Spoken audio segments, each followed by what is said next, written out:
SS증권방송 시청자 여러분 안녕하세요. 경제 전반과 문화를 다루며 여러분의 오전을 책임지는 방송 박진영의 경제돋보기, 저는 앵커 박진영입니다. 살아가다 보면 종종 화가 날 일이 많이 생깁니다. 부당한 일을 당할 때도 있고 억울한 일이 생길 수도 있는데요. 그럴 때 다짜고짜 화를 내기보다는 일단 숫자 10을 세는 게 좋다고 합니다. 당장에 화가 조금 가라앉고 나면요, 조금 더 이성적으로 생각할 머릿속에 공간이 생기기 때문이죠. 무엇보다 좋은 건요, 화가 나지 않는 일들이 없는 게 더 좋겠죠. 1월 21일 수요일입니다. 좋은 하루 만들어져 가시길 바라면서요, 박진영의 경제돋보기 오늘도 힘차게 시작합니다.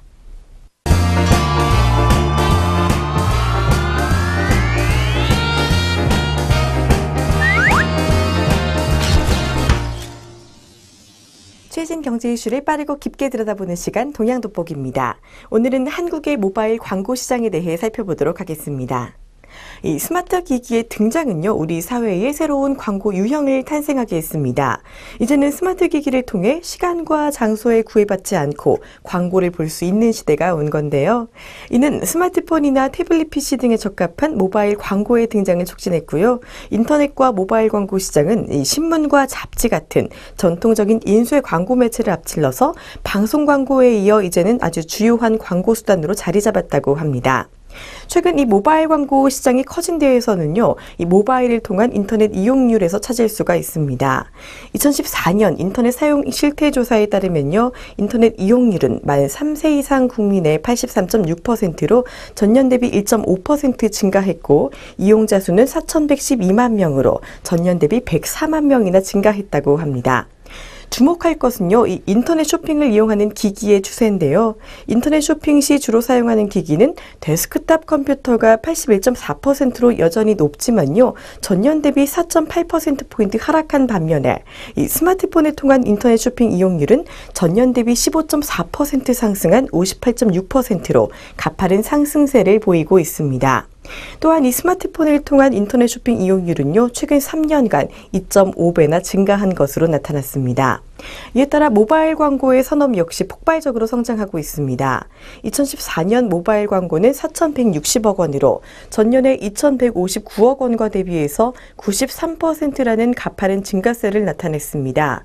전체 온라인 광고 시장은 2조 5천억 원이기 때문에 이 중 모바일 광고 시장의 비중은 약 17%를 차지하고 있고요. 그 비중은 점점 늘어나고 있는 추세라고 볼 수가 있습니다. 통계 자료에서 볼 수 있듯이요, 이 전 국민의 인터넷 이용률이 증가하고 있으며, 특히 이 스마트폰을 이용한 인터넷 쇼핑이 증가하면서 모바일 광고 시장이 커지고 있다고 볼 수가 있습니다. 세계적인 수치로 본다면요, 2012년 전 세계 모바일 광고 지출 규모는 전년 대비 2배 이상 증가한 84억 1천만 달러를 기록했고요. 2016년에는 300억 달러를 돌파할 것으로 전망되고 있습니다. 또한 조사업체의 예측에 따르면요, 국내 온라인 광고 시장 중에 모바일 광고 비중이 2018년에는 약 73%가 될 거라고 전망된다고 하는데요. 이처럼 앞으로 모바일 광고 시장이 폭발적인 성장을 거듭할 것은 분명해 보입니다.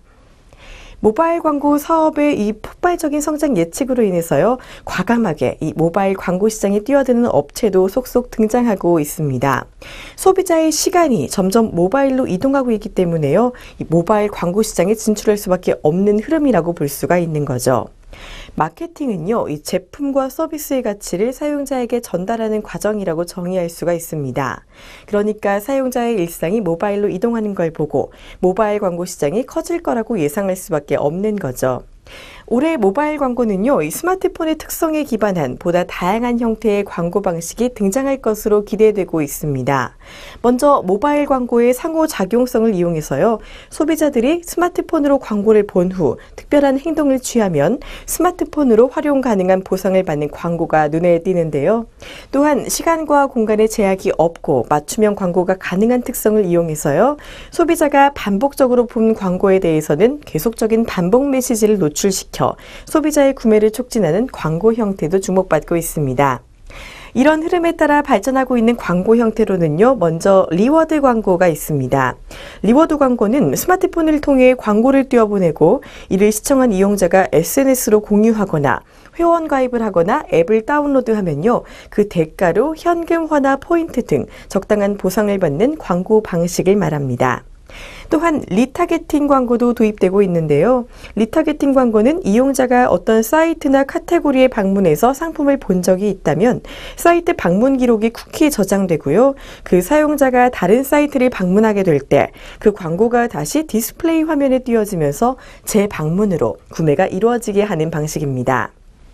현재 리타게팅 광고는요, 구글이나 유튜브 등에 보편화되어 있습니다. 최근에는 국내 광고 플랫폼에도 점차 도입이 늘고 있는 추세인데요. 또 하나의 형태로는 네이티브 광고가 있습니다. 이 네이티브 광고는요, 흔히 페이스북이나 트위터 등에서 많이 사용되는 광고로 지금 보이는 화면이 일반 콘텐츠인지 광고인지 구분이 되지 않게끔 구성해서 이용자들의 거부감을 최대한 줄인 광고 형태를 말합니다.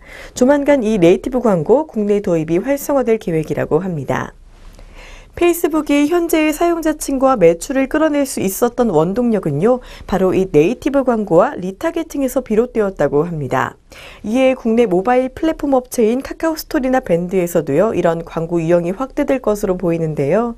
앞으로 사물인터넷 시대가 온다면 이 모바일 광고의 영역도 더욱더 확대될 것으로 기대할 수 있겠다고 볼 수 있습니다. 모든 사물에 인터넷이 연결되는 만큼 자동차나 가전기기 등 모든 기기에서 광고가 제공될 수 있는 것입니다. 모바일 광고 산업은요, 아직 제도적인 기반이 마련되지 않은 상태에서 폭발적으로 성장하다 보니 조금씩 문제점이 드러나고 있습니다. 올해 모바일 광고 시장의 성장이 지속되기 위해서는 몇 가지 문제점이 먼저 해결되어야 할 것으로 보이는데요. 먼저 모바일 광고 산업의 질적 성장을 위해 전문 인력을 양성할 수 있는 교육 과정이 부족하다는 문제가 있습니다. 또한 기존의 재직자에 대한 재교육과 심화 교육 과정이 부족해서 전문 인력의 지속적인 경쟁력 확보에도 한계점이 나타나고 있죠. 그리고 모바일 광고 시장의 유통 구조가 한국의 특수한 관행으로 인해 글로벌 산업으로의 성장을 막고 있다는 것도 문제점으로 부각되고 있습니다. 이런 문제 해결을 위해서요, 민간 교육기관 및 대학교로까지 전문 인력 양성이 확산되어서 모바일 광고 인력의 저변이 확대되어야 하고요. 국내 업체들은 이제 더 적극적으로 글로벌화에 기반한 마케팅을 전개해야 할 것으로 보입니다. 산업의 구조가 점점 바뀌다 보니까요, 당연히 광고 시장의 구조도 바뀔 수밖에 없는 게 현실입니다. 이에 무엇보다도 주목받고 있는 모바일 광고 시장, 앞으로의 발전 가능성이 무궁무진하다고 볼 수가 있겠는데요. 몇몇 가지의 한계를 극복하고 이 각 업체들이 어떻게 시장을 선점해 나갈지 앞으로의 행보를 지켜볼 필요가 있겠습니다.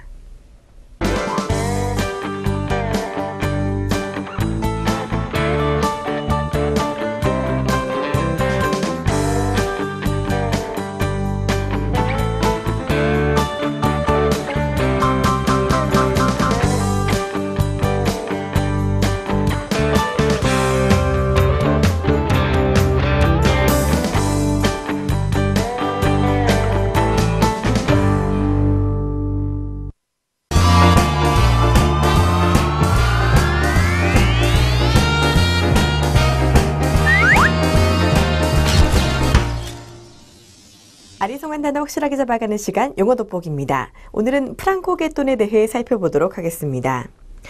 스위스발 프랑코 갯돈이 세계 금융시장을 뒤흔들고 있습니다. 프랑코 갯돈이란 스위스의 화폐인 프랑과 종말을 뜻하는 아마겟돈의 합성어인데요. 지난주 스위스 중앙은행 SNB가 프랑의 환율 하한선 폐지를 선언한 충격파를 로이터 통신이 명명한 단어입니다. SNB의 폭탄 선언으로 프랑화는 급등했고요. 세계 증시는 엄청나게 요동쳤습니다. 앞서 SNB는요, 유로존 재정 위기가 고조되던 2011년 9월 1유로는 1.2프랑의 환율 하한선을 도입한 바 있습니다. 사실상의 고정 환율제로 이 프랑화 값의 급등을 막고 자국 수출업체를 보호하려는 조치였는데요. 하지만 유로화 약세와 이 유럽 중앙은행의 양적 완화 움직임에 이 외환 시장 개입을 중단하고 프랑의 강세를 용인하겠다는 뜻을 밝힌 것입니다. SNB가 이 환율 하한선 폐지를 발표하자마자 프랑화 값은 장중 1유로당 0.866프랑까지 치솟았습니다. 이는 무려 41%나 폭등한 수치인데요. 지난주에는 1유로당 1.01프랑 안팎에서 거래되기도 했습니다. 주식시장 역시 출렁였습니다. 미국의 다우지수는요, 프랑국의 돈이 일어났던 15일에 전 거래일보다 106.38포인트, 0.61% 떨어진 17,320.71로 장을 마쳤습니다. 국내 증시에서도요, 외국인 투자자가 주식을 팔아치웠죠. 지난 16일 코스피는 전날보다 26.01포인트, 1.36% 내린 1,888.13의 장을 마감하기도 했습니다. 세계 금융시장은요, S&P의 폭탄 선언에 충격을 받았지만 스위스로서는 불가피한 선택이라는 입장입니다. 수출에 의존하는 이 스위스 기업 입장에서는요, 프랑화 가치가 낮아야지 더 유리한데요. 하지만 글로벌 금융위기 이후 이 프랑화는 안전자산으로 분류되어서 가치가 급등했었습니다. 이에 S&P는 프랑화 가치 방어를 위해 시장에서 유로화를 사들일 수밖에 없었죠. 이 때문에 스위스의 외환 보유액은요, 국내 총생산의 80%인 4,950억 스위스 프랑까지 늘어났습니다. S&P는요, 상한제는 폐지했지만 스위스 프랑의 매수세 유입을 차단하기 위해서 시중은행이 중앙은행에 맡기는 하루짜리 예금에 적용하는 금리는 추가로 인하했습니다. 또한 S&P는요, 지난달에 1970년대 이후 처음으로 금리를 마이너스로 낮췄고요. 프랑국의 돈이 일어난 15일에는 마이너스 0.75%로 추가로 0.5%포인트를 더 하향했습니다. 스위스 은행은요, 현재의 스위스 프랑의 환율 수준은 스위스 프랑이 아주 고평가되어 있음을 보여준다면서 스위스 프랑의 가치가 더 지속 가능한 수준으로 돌아와야 한다고 말했습니다. S&P의 조치가 발표되기 직전에 이 스위스 프랑 가치는요, 유로당 1.2프랑 정도였는데요. 발표 직후에 30% 이상 급등하면서 0.85프랑까지 갔다가 현재는 거의 패러티, 즉 1유로가 1스위스 프랑의 수준에서 거래되고 있다고 합니다. 16일 아시아 오전 시장에서 이 스위스 프랑은요, 유로당 0.98프랑을 기록하는 역전세를 보이기도 했는데요. S&P의 이런 조치로 유럽 중앙은행이 전면적인 양적 완화를 발표할 것이라는 관측에 더 힘이 실리면서 유로화는 더욱 약세를 보였습니다. 뉴욕 외화 시장에서 유로화는요, 2003년 11월 이후 최저인 달러당 1.15달러까지 하락했다가 현재는 1.16달러를 기록하고 있습니다.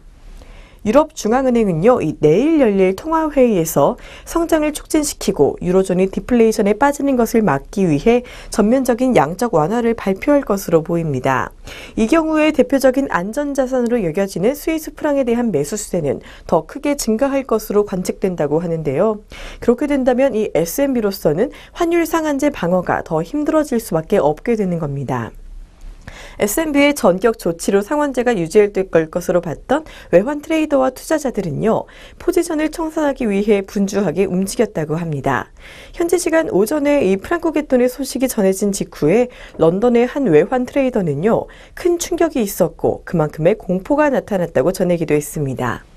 스위스은행의 이런 조치는요, 스위스와 영국 등 이런 선진국들 가운데 규모가 상대적으로 작은 중앙은행들이 처한 어려움을 보여줍니다. 현재 미국 연방준비제도는요, 통화 긴축에 고삐는 죄고 있지만 이 유럽 중앙은행의 추가 완화에 나설 태세를 보이고 있습니다. 이날 스위스은행의 조치에 대해서요, 스위스의 수출 기업들은 울상을 지었습니다. 스위스의 증시는요, 8.7% 하락했었고요. 이날 증시에서는 약 1,000억 프랑의 자금이 증발되기도 했었죠.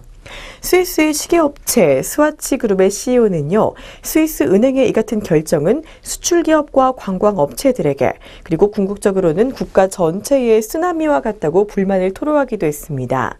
그러나 한편 스위스의 유력지에서는요, S&P의 조치는 불가피한 것이라고 보도하기도 했죠. 온 세계를 뒤흔든 이 프랑크의 돈, 이 스위스 프랑의 가치가 격변하면서요, 앞으로 유로 쪽의 환율 쪽의 시장이 어떻게 변할지 혼란이 생길 것 같은데요. 그 이후 어떤 파급력이 생길 것이고 어떤 영향을 미친 것인지 조금 더 지켜볼 필요가 있겠습니다.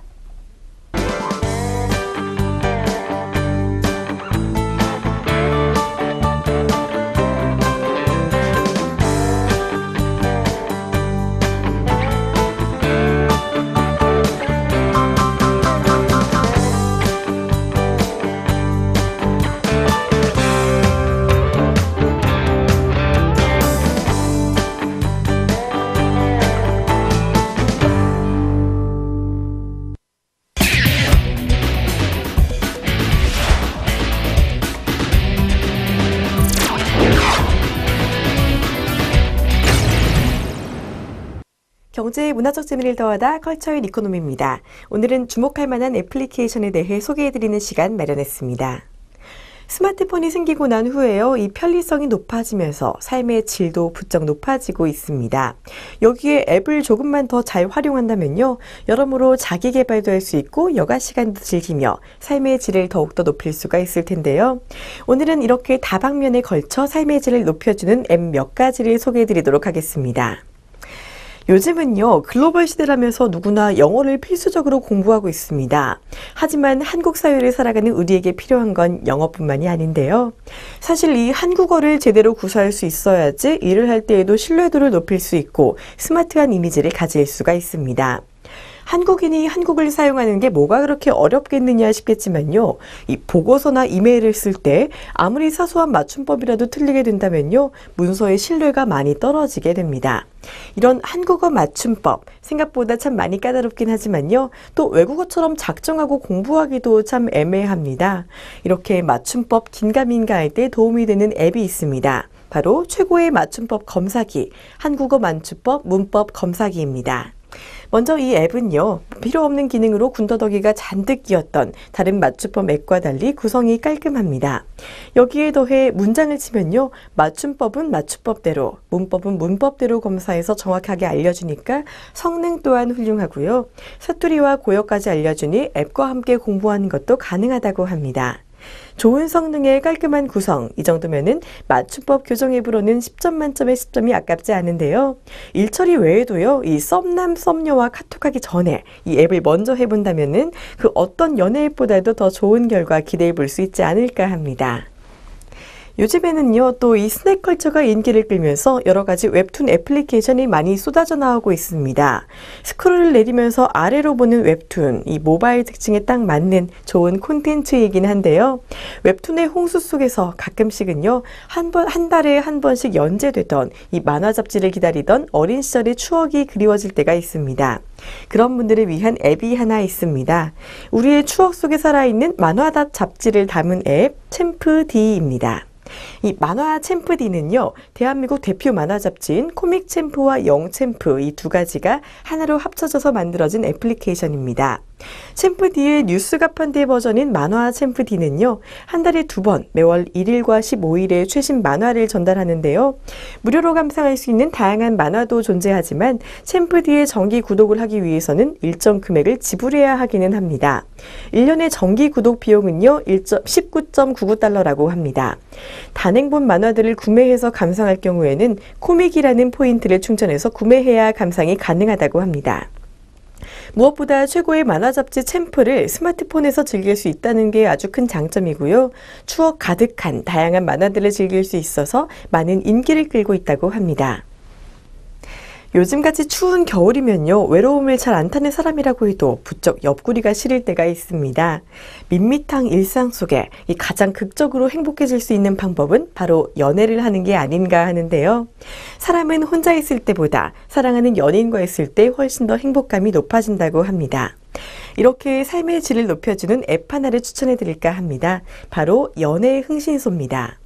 연애 흥신소는요, 솔로부터 커플까지 연애가 어려운 사람들을 위해 연애 칼럼을 제공하고요. 고민과 사연을 제보받아 이 다른 사람들과 공감하며 서로 해결해주는 앱이라고 합니다. 단순히 연애 지침서로 머물지 않고요. 매일 12시에 나의 연애 스타일과 동일한 이성을 찾아 추천해주기도 하는 커플 매칭 시스템도 갖춰져 있다고 합니다. 찬바람이 부는 이 외로운 계절, 사랑에 대해 갈팡질팡하는 모든 이들을 위한 앱이라고 할 수가 있겠습니다. 커플이 된 이후에는요, 마냥 핑크빛 일상이 지속되는 건 또 아닙니다. 사실 커플이 된 이후 시간이 좀 지나고 나면요, 잦은 오해와 싸움으로 오히려 삶의 질이 떨어지는 경우도 있는데요. 이 앱에는요, 연애를 잘할 수 있게 도와주는 팁도 들어있어서 커플이 된 이후에도 행복한 연애를 할 수 있도록 도와준다고 합니다. 정말 삶의 질을 높이기 위해 좋은 앱이 아닐 수가 없네요. 별일 없는 일상이 가장 행복한 일상이라고는 하지만요, 아주 작은 노력으로 우리의 일상이 조금 더 활기차질 수 있다면 더 행복하게 살 수 있지 않을까 합니다. 오늘 소개해드린 이런 작은 앱들로 작지만 소소한 활력 채워가시길 바랍니다.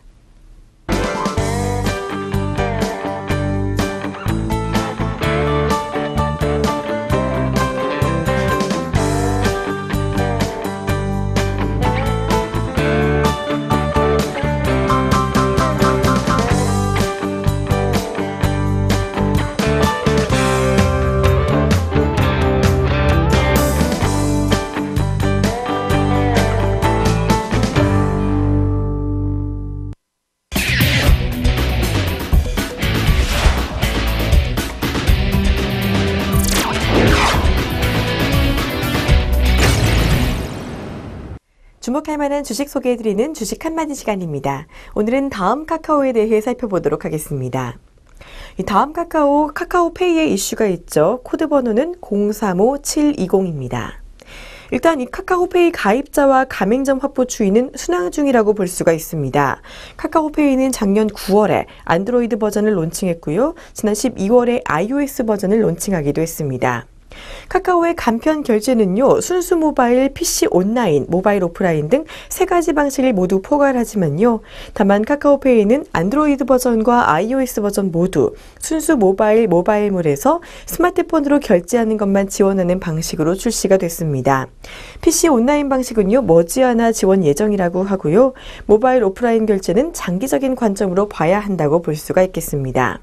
카카오페이와 연동할 수 있는 NFC 방식 단말기 구축도 병행되어야 하기 때문입니다. 카카오페이는요, 이 카카오톡 플랫폼 경쟁력을 바탕으로 이 가입자 확보 부문에서 여타 경쟁 간편 결제 앱들에 비해 경쟁력 우위를 차지한다고 볼 수가 있겠습니다. 결제는 이용자 같은 가입자와 온라인 모바일몰 같은 가맹점, 이 두 개의 마케팅 축을 가지고 있는데요. 이 두 개의 마케팅 축 모두 중요하지만 기존의 일반 온라인 모바일 신용카드 결제의 경우 사실상 가맹점이 더 중요하다고 볼 수가 있습니다. 가맹점만 확보하면 이용자가 알아서 붙기 때문이죠.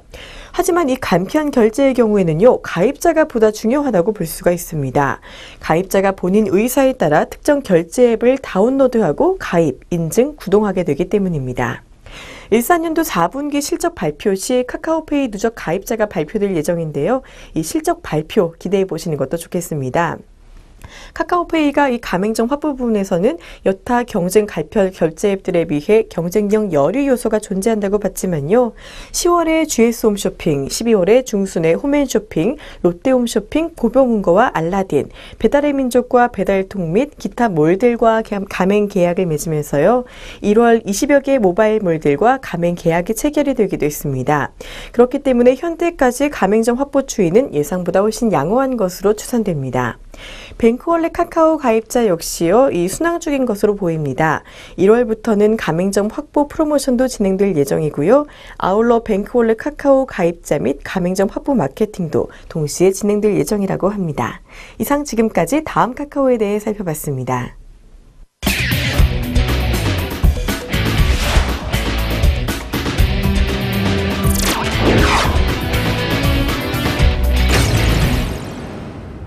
경제적으로 사느라 지친 삶 가운데 쉼표가 되는 시간 3분 문학충전입니다.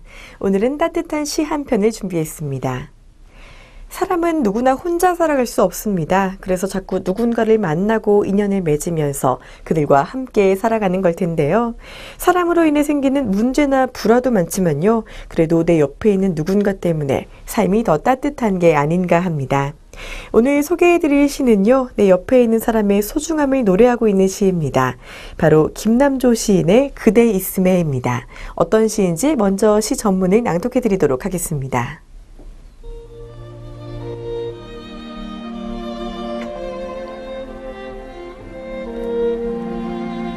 그대 있음에, 김남조.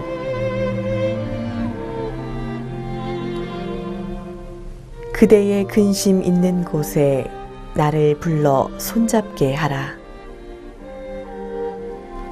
큰 기쁨과 조용한 갈망이 그대 있음에 내 마음에 자라거늘. 오 그리움이여, 그대 있음에 내가 있네. 나를 불러 손잡게 해. 그대의 사랑 문을 열 때 내가 있어. 그 빛에 살게 해. 사는 것에 외롭고 고단함, 그대 있음에 삶의 뜻을 배우니. 오 그리움이여, 그대 있음에 내가 있네. 나를 불러 그 빛에 살게 해. 내 옆에서 나를 응원해주는 사람이 한 사람만 있어도 성공한 삶이다. 이런 말도 있듯이요. 내 옆에서 나를 사랑해주는 가족과 연인, 친구, 이들이 있기 때문에 우리는 오늘도 힘을 내어서 열심히 살아갈 수 있는 게 아닐까 합니다. 또한 나를 사랑하는 많은 사람들 중에서도요, 내가 진정으로 믿고 의지할 수 있는 사람이 있다면 그 한 사람으로 인해서 스스로가 완성되는 느낌을 가진다고 하는데요. 사랑을 받는 것도 좋지만요, 내가 사랑을 쏟을 수 있는 대상을 만드는 것, 이 또한 정말 멋있는 일이 아닐까 합니다. 누군가를 사랑하고 돌봄으로써 진정한 인간으로 완성이 되는 게 아닐까 하는데요. 오늘 하루 내 주위에 있는 소중한 사람들에 대해 한 번 더 생각해보는 시간 가지는 건 어떨까 합니다.